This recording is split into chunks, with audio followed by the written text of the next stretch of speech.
Welcome back, everybody.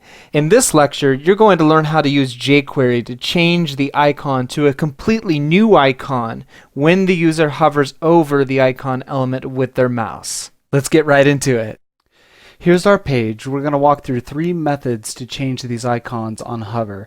Let's demonstrate them. Here's method 1, and all it does is it changes the icon. There's no fancy effects. It's very simple. Here's the second method, and this one actually hides the whole element and then changes the icon and then reappears. And here's the third method.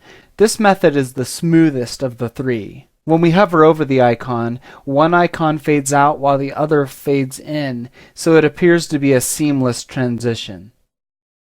Let's take a look at method 1 in our code. I've created the basic icon change function, which points to the first method. Here we're selecting faux comment O. Let's look in the HTML for that. Here's faux comment O in the HTML. And we're using jQuery's hover method to change the icon when the user hovers over it with their mouse. Let's walk through this. Here's the function for the mouse in when the user hovers over it with the mouse. We're using this as a selector, and this calls back to the faux comment O, and since we're using the hover method, this applies back to this selector. So keep that in mind. We're saying faux comment O, remove class faux comment O, and add class faux commenting O, which is the icon that replaces the faux comment O. And then when the user moves their mouse away from the icon, we have this, again tying back to faux comment O, remove class faux commenting, which we added here, and then add class faux comment O, which we removed here. So it basically brings it back to the initial state. Let's go back to our page so we can remember what this looks like. Here's our page. I'm going to hover over this icon. It removed the faux comment O class and added the faux commenting O class. When I remove my mouse, it removed the faux commenting O class and it added the faux comment O class. This one's pretty simple. It's just a replacement of the initial icon when you hover over it. We'll take a look at that in method 2. Let's see what happens again when we hover over it. The entire element fades out, and then the icon is changed in the background while it's hidden, and then the new icon appears along with the containing element. And when we move our mouse away, the original icon appears. Let's go to the code.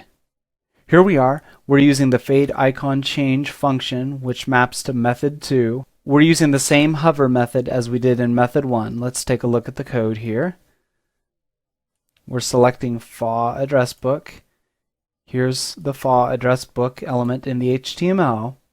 Under the mouse in function, I'm storing the this selector into a variable so I can reference it within this function here. This equates to this, and then I have stop. Stop is really important. It stops the effect from going any further if I remove my mouse from the icon. If I didn't do this and I moved my mouse out and in of the icon a few times, the animations would actually go into a queue and continue to execute until they were complete. That would look pretty goofy and the user would be confused because the icon would continue to animate even after they move their mouse away from the icon. Next, we're using the animate method. We're changing the opacity to 0, and it takes 500 milliseconds to complete this. And then we have a function once this animation is complete. We're selecting the faux address book element. We're removing the class faux address book, and we're adding the class faux address book O. And then we make the icon visible again. Now let's take a look at the mouse out function. It's actually the same structure. The only difference is we're removing faux address book O and then adding faux address book back since that's the initial icon. Now that we understand the code, let's bring our page back up and let's take a look. Let's hover over icon change method 2.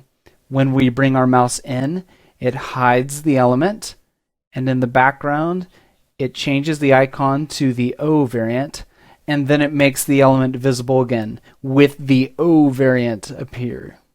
When we remove our mouse, it hides the element, it changes the icon back to the faux address book, and then it makes faux address book visible. That's the second method. Let's highlight the third. As I said before, this is the smoothest option. It's almost seamless. When we hover over it, it removes the first icon and then adds the second icon at the same time, so it's a really smooth change. Let's go back to our code and take a look at how this works. Method 3 is the most complex of these three methods. Let's look at the HTML.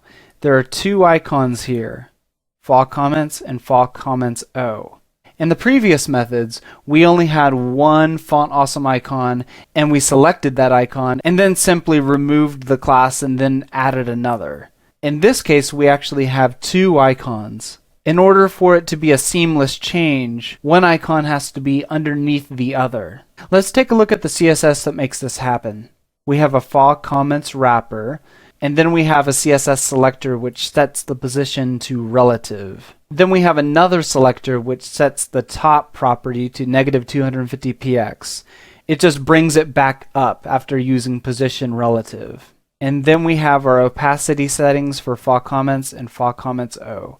Initially, fall comments O is set to invisible and fall comments is fully visible.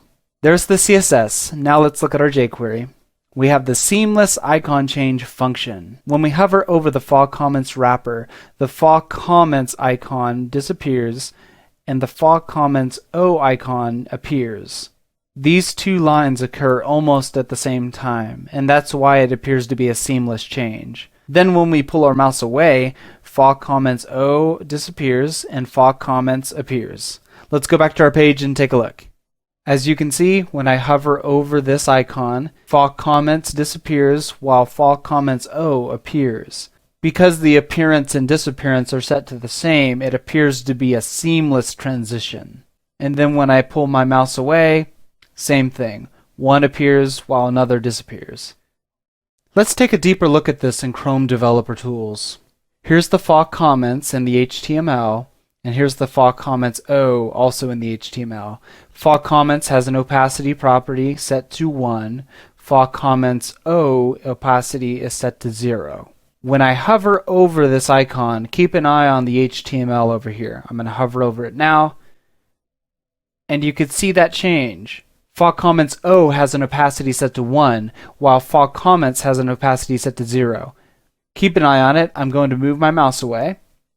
And there you go. Fall comments is back to opacity 1, while fall comments O is back to opacity 0. Let's talk about the fall comments wrapper for a moment.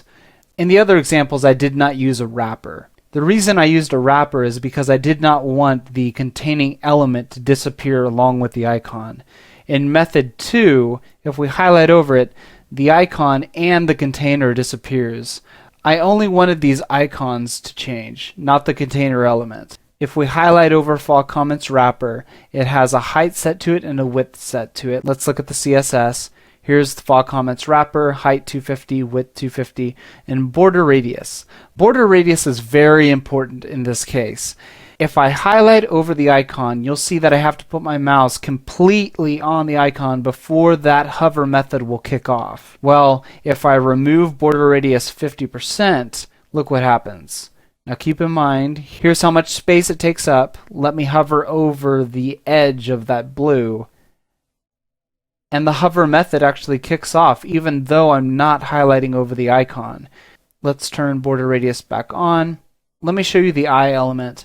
We actually have that border radius property assigned to button circle. And look, the same width and height settings as well. All this means is that the wrapper or the container element needs to have the same layout settings as its children. Another thing I want to highlight is the position relative property. It's assigned both to fall comments and fall comments O. If I disable it, look at what happens when I hover over that icon. And I'm going to hover right now. The second icon actually appears underneath the first icon. Let's re-enable this and then go down to fall comments O. Fall comments O, in addition to position relative, has a top property set to -250px. Let's see what happens if I disable that and then hover over the icon again. This time the background is opaque, but it still appears below.